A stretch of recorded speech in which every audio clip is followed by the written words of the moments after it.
ನಮಸ್ಕಾರ ಮುಲಾನು ನಮಸ್ಕಾರ ಮಕ್ಕಳೇ. ಇವತ್ತು ನಾವು 2ನೇ ತರಗತಿ ಏನು ಪಾಠ 7 ಈಗಾಗಲೇ ನಾವು ಕೆಲವೊಂದು ಅಕ್ಷರಗಳ ಶಬ್ದಗಳನ್ನು ನೋಡೇವಿ.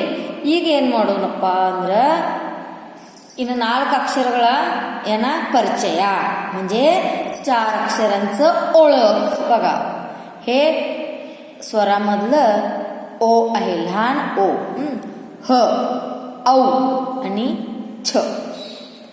ओ ह औ छ.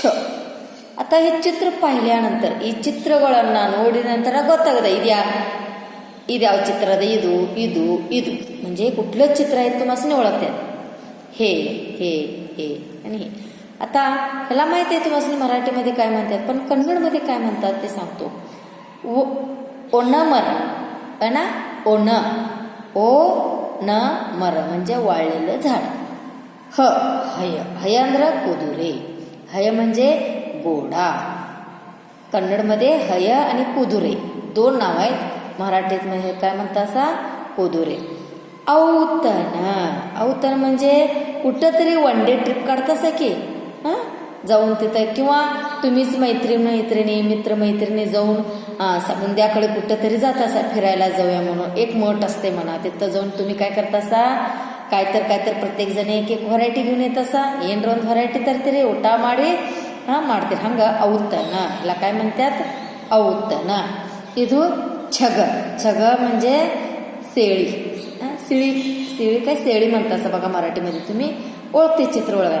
मग ह्याला काय म्हणतात छग आणि ಮೇಕೆ दोन्ही म्हणतात.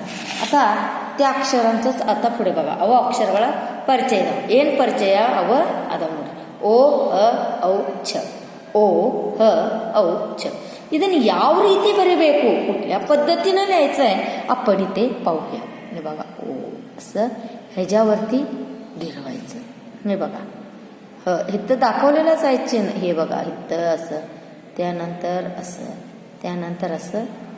औ अशा पद्धतीनं आहे. औ खूप जणी चुकता बाळानो.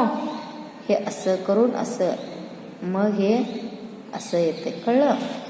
हेच छ. हे बघा हे असं, त्यानंतर हे खाली, कळलं. हे असं मी लिहून दाखवले. अशा पद्धतीनं 2 ರೇಷಾमध्ये कोणत्या पद्धतीनं ಈಗ 2 ಗೆರೆಯಲ್ಲಿ ಯಾವ ರೀತಿಯಾಗಿ ಬರಬೇಕು, कोणत्या पद्धतीनं लिहायचं हे आपण बघितलंय. मी लिहून दाखवलंय. परत तुम्ही 1 2 3 वेळा लिहून काढा. हे रिव्हिजन चालू आहे, लक्षात असू दे तुम्हासनी. पुढे बघा पदಗಳನ್ನು ಓದಿ म्हणजे शब्द वाचा. ओण ओळ हय हण हद हय छग छल हरण औडल औतन औरस हडप हणण असे हे शब्द आहेत. आता इथं पुढे बघा आट ऊट कनज ओट ह्याच्यावरती पण गिरवायचं. त्यानंतर खाली ते शब्द हाय तेच लिहायचं. आणि इथं काय सांगितले, ಗೆರೆ ಎಳೆದಿರುವ अक्षर ಗುರುತಿಸಿ ಸರಿಯಾಗಿ ಉಚ್ಚರಿಸಲು ತಿಳಿಸಿ. हे बघा हे शब्द दिलेत, एकाखाली काय दिलेत, रेष ओढलेत, ते व्यवस्थित उच्चार करायला सांगितलं.